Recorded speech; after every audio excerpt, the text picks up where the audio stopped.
Tu vas bien?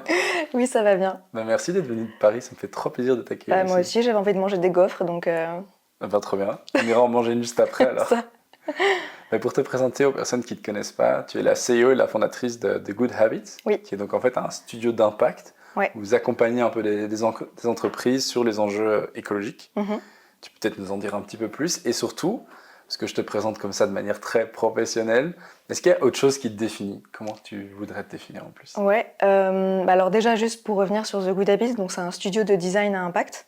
Donc l'idée, c'est d'aider les entreprises à anticiper et intégrer les grands enjeux environnementaux d'aujourd'hui et de demain, du coup, à travers des offres diverses et variées. Donc on verra, on en parlera sûrement tout à l'heure, mais avec le cœur vraiment du studio que j'ai créé, c'est le design.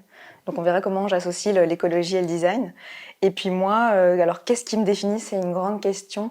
Je dirais que déjà, si on reprend un petit peu mon parcours, j'ai fait une classe préparatoire. Je sais pas s'il y a ça en Belgique. Non, c'est Mais en quoi? gros, c'est une classe où on travaille énormément pendant 2 ans pour intégrer des grandes écoles.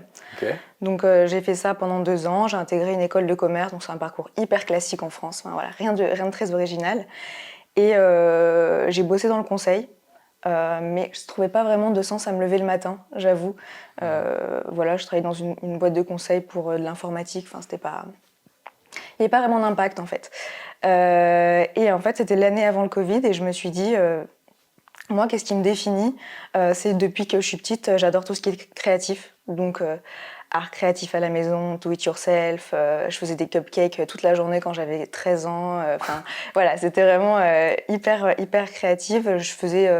J'utilisais la suite Adobe quand j'étais ado aussi. Ma mère me l'avait acheté sur mon gros ordinateur et tout ça. Je faisais des montages, T'es une voilà. avant-gardiste en fait. Ouais, franchement, je faisais du Photoshop quand j'avais 12 ans et je me dis, ouais, c'est pas mal, c'est drôle. Bon, mes montages étaient affreux, mais voilà. Et donc, en fait, je me suis dit, qu'est-ce qu'il y a comme métier qui me permet de rapprocher ce que je fais, tu vois, mes études de commerce avec la créativité. Et ça, c'était quoi, en 2019. Et au final, j'ai trouvé le métier de UX designer. Donc, je sais pas si tu connais, Plus ou j'imagine que moins, tu on a eu les connais. bases à l'IEX. Bon, voilà, UX designer, c'est comment tu repenses des interfaces, comment tu places l'humain au cœur et tu imagines en gros des interfaces sur des sites internet ou des applications, etc. Ou même tu développes des ateliers de créativité, voilà. Et donc en fait, j'ai repris mes études pendant l'année du Covid, du coup, mais je savais pas que ça allait être le Covid, dans une école de design à côté de Paris. Et en fait, c'est là qu'a commencé en fait mon projet The Good Habits. Donc on en parlera aussi sûrement après. Mais donc voilà, je dirais que je suis Ouais. plutôt créative comme personne. Mais c'est chouette. Et je t'ai déjà raconté la manière dont je t'ai vu, entre guillemets, dont j'ai entendu parler de toi. Non. En gros, mon meilleur ami est artiste et designer aussi. Il a été à une conférence à Paris sur, je crois que c'était sur le packaging et le design. Packaging, ouais, la Paris Packaging Week. Exactement. Et il t'a vu là-bas, il m'a dit, elle est extraordinaire, faut absolument que tu l'invites sur ta chaîne et tout. Donc, quelques mois plus tard, te Waouh. voilà. Extraordinaire, ouais, ok. Non, mais en tout cas, de son point Ouais, de vue, c'est mais cool. je trouve ça trop chouette. On en parlait aussi en off un peu avant, mais c'est trop chouette d'avoir l'opportunité. Déjà, toi, tu as pu venir jusqu'ici, moi, je peux t'inviter. Et j'espère que les personnes qui vont nous écouter ou nous voir vont apprendre des trucs parce que, voilà, il avait l'air en tout cas content. Ouais.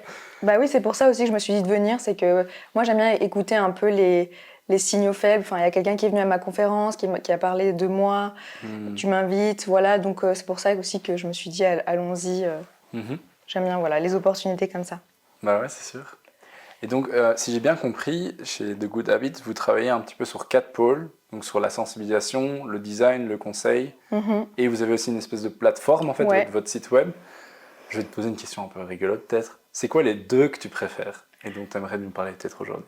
Les 2 que je préfère, c'est tellement différent. Je dirais que c'est la sensibilisation. La sensibilisation et effectivement, il y a aussi le design et la plateforme. On peut en choisir 3.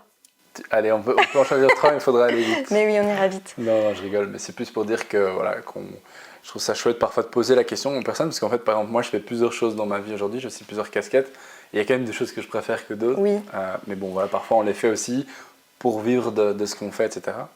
Mais en termes de sensibilisation, en fait, on parle souvent de sensibilisation. Ça veut dire quoi pour toi, au final, la sensibilisation, par exemple, aux enjeux climatiques? La sensibilisation, je dirais que c'est juste la première étape dans le changement de ses habitudes. Je dirais que c'est la phase de prise de conscience. mais il faut l'accompagner d'autres choses après. Comme Donc, comme donner les outils qui te permettent de changer au quotidien. Parce qu'on se rend compte, j'ai pas les stats en Belgique, mais les statistiques en France, c'est qu'aujourd'hui, il y a 3 Français sur 4 qui sont conscients de l'urgence climatique. Mais en fait, dans les faits, il n'y a personne qui agit vraiment. Et donc, en fait, l'idée, c'est de se dire, mais pourquoi ils n'agissent pas? Pourquoi ils ont conscience de ça? Et en fait, ils se mettent pas... ils s'engagent pas. Et donc, pour moi, c'est tout là le travail, justement, et l'apport du design et des sciences comportementales là-dedans. Ok, ouais, c'est intéressant. Parce que, en fait, pour moi, quand on parle de sensibilisation, on parle de connaissances. Moi, j'avais fait un travail sur les connaissances aussi au niveau des études. Qu'est-ce qu'un étudiant ou une étudiante doit savoir? Ça veut dire quoi une connaissance? Donc, ça veut dire quoi être sensible? Tu parles du fait que 3 Français sur 4 sont conscients. Conscients à quel stade? Déjà, ça, je trouve que c'est une première étape ça veut dire beaucoup de choses. Et après, c'est effectivement comment on se met en mouvement. Est-ce qu'on a besoin d'une boîte à outils? Est-ce qu'on a besoin d'être drivé par des émotions, par des chiffres? Qui est convaincu par quoi? Justement, donc c'est intéressant que tu dises ça parce que j'avais vu dans les questions que tu m'avais données, c'est quoi une sensibilisation réussie? Est-ce qu'il y a une meilleure technique de sensibilisation plus qu'une autre? Et en fait, il n'y en a pas vraiment, puisque tout l'intérêt du design, alors juste pour faire un petit brief sur ce qu'est le design, parce qu'il y a plein de personnes qui pensent que le design, c'est juste un architecte qui va faire une jolie maison ou une chaise, ou c'est juste du dessin.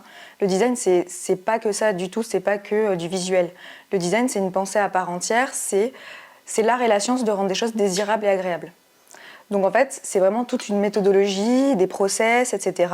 Et il y a autant de formes de design il y a beaucoup de formes de design différentes. Ça peut aller du design de service, du design UX, du design de produits. Donc produit, c'est designé. Ouais, pour être bien assis, service, un site internet. Il y a du design systémique, il y a du design prospectif. Enfin voilà. Mais le cœur du design, c'est placer l'humain au centre. Okay. Et donc, pour moi, le design est hyper important dans la sensibilisation, puisque il est où l'humain, en fait, dans la sensibilisation. Et aujourd'hui, quand tu regardes comment on essaie d'embarquer les gens dans la transition climatique, on ne pense pas du tout à l'humain. On l'a totalement mis de côté. Et en fait, pour moi, il n'y a que comme ça qu'on pourra embarquer les gens.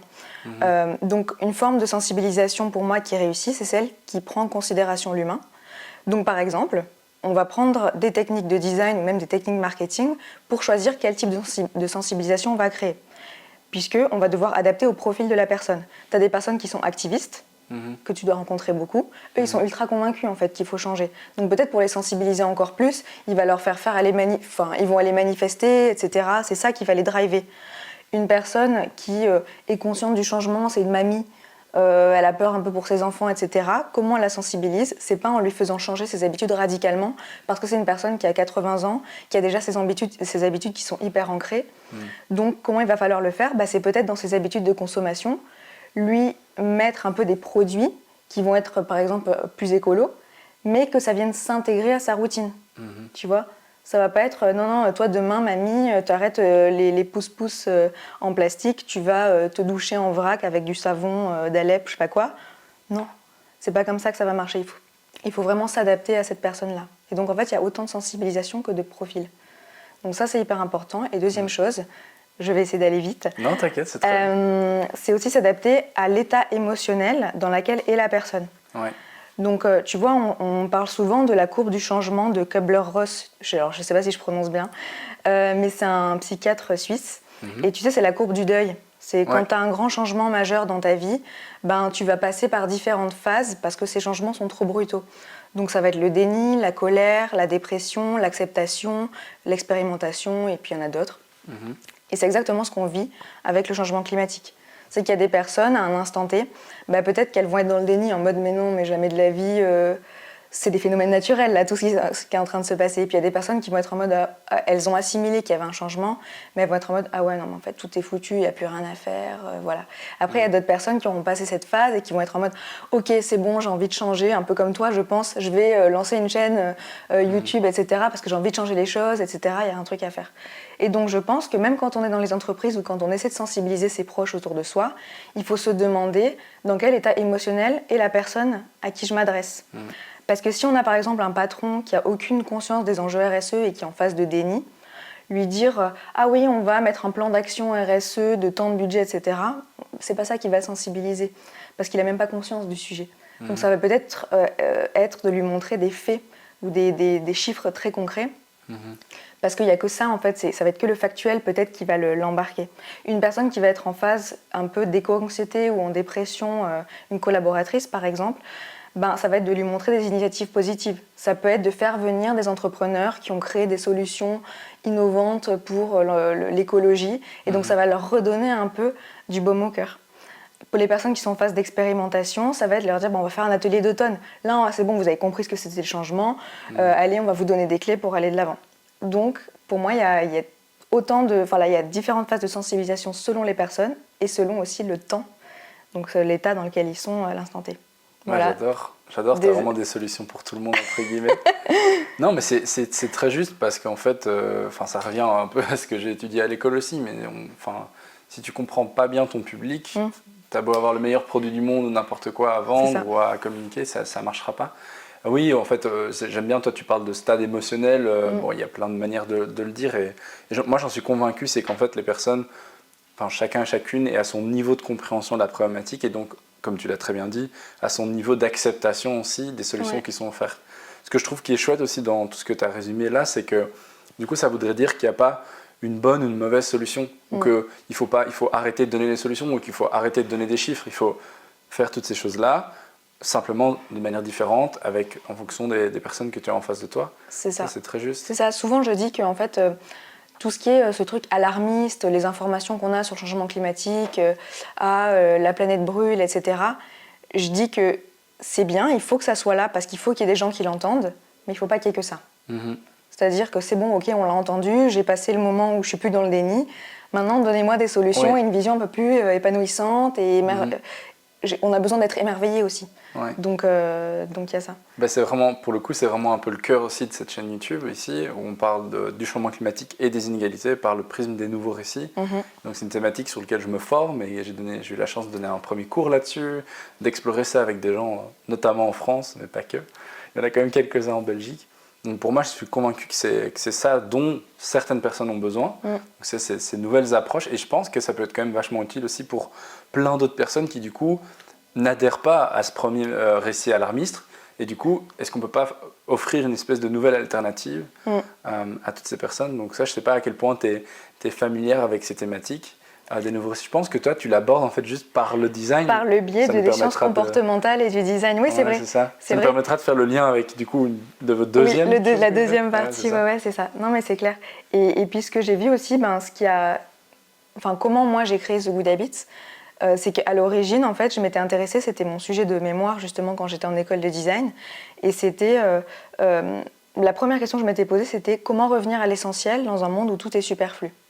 Okay. Donc ma vraie question, c'était comment revenir à la simplicité aujourd'hui, alors que on sait même plus ce que c'est la simplicité. Et en fait, j'avais étudié les différents courants, et j'avais remarqué que les différents courants qu'il y a pour revenir à l'essentiel, c'est le minimalisme, la simplicité volontaire, la frugalité, etc. Et en fait, l'objectif de tous ces mouvements, c'est le bien-être et l'épanouissement personnel. À aucun moment on parle de la planète dans le minimalisme. Marie Kondo, elle va jeter ses pompes, elle va les mettre à la poubelle, elle ne va pas chercher à les recycler. Ouais, c'est ça. Et d'un autre côté, on avait différents mouvements, donc tout ce qui était plutôt la décroissance, l'éco-responsabilité, etc. Et donc là, c'était, on veut protéger la planète, mais à aucun moment on parle de bien-être et d'épanouissement personnel. Et je me suis dit, mais il y a un truc qui cloche. Ouais. Pourquoi il n'y a pas un mouvement où on se reconnecte à soi, mais on se reconnecte aussi à la planète ? C'est-à-dire que la transition écologique est un moyen de se développer personnellement et de se retrouver soi-même. Et donc je me suis dit, il y a un truc qui ne va pas entre... Il faut à la fois qu'on puisse être mieux, être plus heureux, et aussi protéger la planète. Donc pour moi, c'était cette reconnexion des deux-là que je trouve qui me manquait et qui manque encore aujourd'hui dans les mouvements qu'on voit. C'est rigolo que tu parles de ça parce que j'ai eu la chance d'être... je viens de revenir d'Albâche, donc c'était le European Forum Albâche, qui était un énorme forum qui a lieu 2 semaines en Autriche et qui réunit quelques milliers de personnes du monde entier. Et il y a 500 jeunes qui sont sélectionnés pour aller là-bas et pouvoir participer à des workshops, à des conférences et tout. C'était absolument dingue. Et j'ai rencontré des jeunes du Brésil qui ont organisé un workshop sur les... Comment ils ont appelé ça ? Les connaissances indigènes ancestrales écologiques. Et elle parlait notamment, alors j'ai pas le deuxième mot, mais le premier c'était le buen vivir. Et en fait, c'est des connaissances ancestrales qui existent depuis super longtemps, où il y avait déjà, comme tu dis, ces deux choses, donc en même temps la reconnexion à soi et potentiellement à la communauté, etc.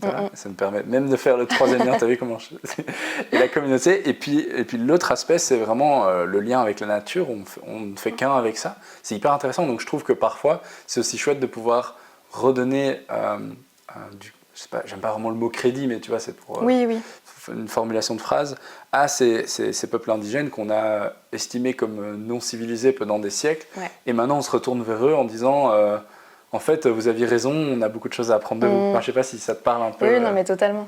Totalement, bah, on voit, ouais, c'est ça. On voit que déjà, chez eux, il y avait cette notion de soi, en fait, l'humain. Et je pense qu'ils avaient plein de clés déjà qu'on a totalement oubliées. Donc, Mais du coup, en parlant de cet aspect de communauté, je sais qu'eux, ils ont un rapport en fait, au final à la communauté qui est différent. Je pense que c'est quelque chose que vous développez aussi chez The Good Habit. Tu peux nous en parler un petit peu plus? Bah, en fait, à la base, The Good Habit, c'était pas un studio. Ça fait que 1 an que c'est un studio d'accompagnement pour les entreprises. À l'origine, quand je l'ai développé, c'était une application qui permet de trouver plein d'astuces et de conseils pour devenir éco-responsable au quotidien. Dans l'hygiène, la mode, l'alimentation, etc. C'est toujours en ligne, c'est toujours gratuit. Donc tout le monde peut aller partager ses habitudes du quotidien, genre moi je réutilise le marc de café pour en faire un masque, ou je trie je sais pas quoi, ou voilà, etc. Parce que j'avais vraiment cette conscience que l'effet d'emballement et de communauté, d'appartenance, ça fait que ça mobilise de plus en plus de monde. Parce qu'on utilise le biais cognitif de la preuve sociale. Voilà. Donc quand on voit que des gens font des choses, on va avoir envie de les faire. C'est ce qu'utilisent les marques d'ailleurs. Tout le monde a des Nike, on va avoir envie d'acheter des Nike parce qu'on se sent mieux en tant qu'humain quand on appartient à un groupe social. Et donc pour moi, j'en étais convaincue que ça marchait par le biais de la communauté. C'est pour ça que j'ai créé cette plateforme. Qui était gratuite, qui est toujours accessible. On mettra tous les liens en description. Voilà. Et en fait, évidemment, pour moi, c'est un des leviers qui font que les gens vont changer. C'est de s'inspirer les uns les autres. Au tout début, quand j'ai lancé The Good Habits, j'ai fait beaucoup d'interviews. J'ai fait la démarche designer, donc je suis allée rencontrer des gens, je leur ai demandé qu'est-ce qui fait aujourd'hui, des personnes qui étaient un peu écolo. Qu'est-ce qui fait que tu as changé, pourquoi, qu'est-ce qui t'a donné envie, etc. Et à chaque fois, c'est quelqu'un qui m'a inspirée. Donc mon coloc était végétarien, du coup il m'a fait goûter quelques recettes et je me suis dit en fait c'est pas dégueu. Donc je me suis mis à faire des recettes. C'était moi le coloc. Ouais, c'est ça. Peut-être que tu fais ça avec ton coloc, et voir les gens faire des choses, ça donne envie de le faire. Et ça c'est confirmé de toute façon par la théorie de Malcolm Gladwell, le point de bascule, où quand tu as 10% de la population qui adopte un certain comportement, tu vas avoir un effet boule de neige. Donc c'est l'exemple du vélo. De plus en plus de personnes ont fait du vélo. Donc les autres voyaient des gens faire du vélo, donc ils se sont dit « Ah, c'est grave stylé de faire du vélo, donc je vais faire du vélo ». Les marques se sont dit « Ah, mais il y a de plus en plus de gens qui font du vélo, donc on va développer plein de vélos, même des vélos électriques ». Et puis les mairies, elles se sont dit « Oh là là, mais il va falloir qu'on construise des pistes cyclables », etc., etc., etc. Et donc ça veut dire que tous les acteurs, les gouvernements, les marques et les individus se mettent au vélo. Et donc ça, on peut l'imaginer dans toutes les sphères de la vie, en fait. Donc je suis convaincue du pouvoir d'influence et de communauté dans la transition. C'est trop bien, ça me fait penser aussi à un exercice qui avait eu lieu ici en Belgique. J'avais accueilli quelqu'un qui parlait, Cécile, qui est la fondatrice du Green Office. Donc en gros, c'est une espèce d'entité qui réunit toutes les universités et hautes écoles belges sur des aspects écologiques. Et ils avaient fait un exercice où ils proposaient aux étudiantes de manger végétarien un midi. Et alors, ils pouvaient s'additionner sur une plateforme et voir avec je ne sais pas combien de milliers de personnes du coup, l'empreinte carbone, génial. Tu vois, en collectivité, combien ça fait? Parce qu'à chaque fois, tu te dis, ouais, mais si moi je le fais, qu'est-ce que ça change? Mais si tu l'additionnes avec je sais pas combien de milliers de personnes, d'un coup, tu voyais l'effet, tu sais, mais vraiment visuellement, quoi. Et ça, je trouve ça vraiment cool. Ça, c'est marrant que tu parles de ça. En fait, ça, c'est une technique, c'est un nudge. Donc, qui vient travailler sur un biais cognitif. Donc là, on retrouve un peu le design et les sciences comportementales. C'est le biais de feedback. Dès qu'en fait, tu vois un résultat positif sur une action que tu as menée, ça va t'inciter à le faire. Tu vois, typiquement, tu te mets au sport, pendant 1 semaine ou 2 semaines, tu fais un peu de sport, tu vois les résultats, tu vas avoir envie de continuer. Donc ça, c'est comme ça que le cerveau fonctionne. Et moi, je suis convaincue qu'il faut travailler sur ces mécanismes cognitifs et tout ça pour enclencher les comportements. Ben, c'est sûr, et je serais même curieux d'en avoir d'autres parce que j'ai l'impression que la plupart justement des effets, enfin en tout cas des comportements qu'on demande aux gens de changer sont justement à l'inverse. C'est-à-dire qu'ils ont l'impression qu'ils doivent agir maintenant pour quelque chose de lointain. Exactement. Et donc notre striatum dans le cerveau, il kiffe pas du tout. Non, mais c'est ça. En fait, c'est le problème, je trouve, avec justement la communication autour du changement climatique, c'est qu'on fait toujours appel à des conséquences spatio-temporelles lointaines. Donc c'est pas que en termes de temps, c'est en termes d'espace aussi. On va te dire, oui, mais là, le fait que tu manges des tomates hors saison, ça va abîmer la barrière de corail en 2100. Et en fait, les gens, ils ont tellement de problèmes au quotidien que si tu veux la barrière de corail en 2100, oui, ça n'a aucun lien ce que je viens de dire, mais c'est pour... Les tomates et la barrière de corail. Mais c'est pour voir à quel point c'est loin et notre cerveau n'est pas fait pour ça en fait. Nous, on est fait pour appréhender des choses qui sont hyper immédiates, surtout maintenant avec les réseaux sociaux, TikTok et tout ça, on n'arrive pas à rester concentré plus de 20 secondes. Donc c'est pour ça qu'il y a besoin de reconnecter avec le quotidien des personnes. C'est pour ça d'ailleurs que sur la plateforme, quand je l'ai développée, sur les habitudes éco-responsables que les personnes prenaient, au lieu de mettre l'impact en CO2, je mettais un impact strictement personnel. Genre, changer cette habitude-là, ça va te permettre de faire tant d'économies à la fin du mois. Ça va te permettre, en termes de bien-être ou de santé, d'améliorer ta tension artérielle de temps, etc. Ah, donc tu changeais les indicateurs, au lieu de parler en CO2, un truc que personne ne comprend, et qui n'est pas du tout lié à qui tu es. Travailler sur les moteurs de motivation des différentes personnes. Parce que quand je suis allée voir les personnes, je leur ai dit « Qu'est-ce qui t'a motivé à changer tes habitudes pour la planète ?» À 90%, c'était égoïste. C'est-à-dire, moi j'ai commencé parce que, j'ai pas vraiment arrêté la viande pour la planète, c'est parce que je me sentais mieux, je voulais perdre un peu de poids. Ou c'est cher. Ou c'est cher, exactement. Donc au final, la sobriété, tout ça, on part souvent d'un moteur assez perso et je trouve qu'il n'y a pas de honte à le dire. Ouais, c'est ça. On est des êtres parfois égoïstes, ça ne veut pas dire qu'on n'agit pas aussi pour la planète, mais je trouve que c'est bien de communiquer là-dessus parce que c'est ce qui donne envie de changer, quoi. C'est trop intéressant. Voilà. Et justement, en parlant de ces nouvelles manières de faire, toi, tu travailles avec d'autres personnes ou est-ce qu'il y a d'autres entités, organisations qui drivent un peu ces questions de design, sciences comportementales ou des nouveaux récits que tu aimerais partager avec nos éditeurs et nos éditrices aujourd'hui? Alors là, je t'avoue que, à part, j'ai retrouvé les mêmes acteurs que toi que tu avais mis dans ta vidéo sur les nouveaux récits. Ah oui. Les futurs souhaitables, la fresque. Je pense que je m'embrouille avec tous les noms, mais la fresque de nouveaux récits. Oui, c'est ça. Ouais, c'est ça. Mais à part cela, tu vois, je t'avoue, j'ai pas trouvé énormément de personnes qui traitent le sujet du mélange entre sciences comportementales et écologie. Donc, je peux pas t'apporter grand-chose. Enfin, en tout cas, alors on va se mettre à chercher. Moi, j'ai quand même déjà mis plus ou moins une base de données, où j'en ai quelques-unes en plus, mais effectivement, c'est d'ailleurs pour ça que je me suis mis à travailler aussi là-dessus, parce que je me suis dit, mais c'est dingue qu'il n'y ait pas plus de personnes qui travaillent dessus. Et d'ailleurs, Cyril Dion, il le disait bien en termes d'ONG, où il disait qu'il passait un temps dingue à dénoncer, à combattre, en fait, mais très, très, très peu de temps, moins d'1% de leur temps, en fait, à créer des nouveaux récits, à donner des alternatives. Ouais. Donc si on veut créer cette société différente, il faut commencer par l'imaginer, il faut accompagner les gens, comme tu l'as bien expliqué. Comme tu sais, j'aime bien finir un petit peu ces interviews aussi avec 2 questions. La première, c'est qui est-ce que tu penses que je devrais inviter à ta place? Qu'est-ce que tu aimerais voir? Moi, j'ai réfléchi un peu et je ne sais pas si tu connais Amélie Deloche. Oui, elle travaille sur l'influence. Ouais. Ah, ça serait trop bien. Ouais. Moi, je trouve ça hyper intéressant ce qu'elle fait, justement, parce qu'en fait, moi, ça me parle justement parce qu'on parlait d'influence. Et donc, je pense que tous les acteurs de l'influence, les influenceurs, etc., aujourd'hui, vendre des bougies made in China et offrir des concours, des allers-retours en avion à l'autre bout de la planète, c'est plus possible. Ouais. Et le pire, c'est que moi aussi, je donne des cours à des étudiants donc, qui ont genre 20 ans. Et ils me disent, et quand j'avais demandé la dernière fois, j'avais fait un atelier, c'est quoi votre métier de rêve? Ils m'avaient dit, c'est être influenceur. Et je dis, pourquoi? Parce que ils peuvent voyager tout le temps, ils ont plein d'argent, voilà. Et je me suis dit, et le truc, c'est que c'est revenu dans plusieurs classes. Et là, je me suis dit, waouh, il y a quelque chose à faire, donc Amélie, il faut... let's go. Ah non, je dis toujours que moi, mes 3 gros chantiers aujourd'hui, ça va être la pop culture, donc plus particulièrement le cinéma, vraiment tous les imaginaires véhiculés là. Tout ce qui est publicité et les influenceurs, les rôles modèles, quoi, parce que c'est ouf, surtout sur la jeune génération, l'impact que ça a, c'est absolument... il y a un gros travail à faire. Ouais, mais à la fois les publicités doivent transmettre de nouveaux imaginaires, mais à la fois les mouvements écolos doivent s'inspirer des techniques de la publicité. C'est-à-dire, eux, ils savent très bien créer des imaginaires, Nike, les marques de luxe, etc. Ça donne envie. Ouais. Donc, est-ce que les mouvements écolos pourraient aussi donner envie d'appartenir à ce mouvement-là et qu'on s'imagine pas juste quelqu'un en sarouel et en tongs toute la journée, quoi. Mais j'allais te demander un mot de la fin, mais je trouve que tu as très bien résumé le truc.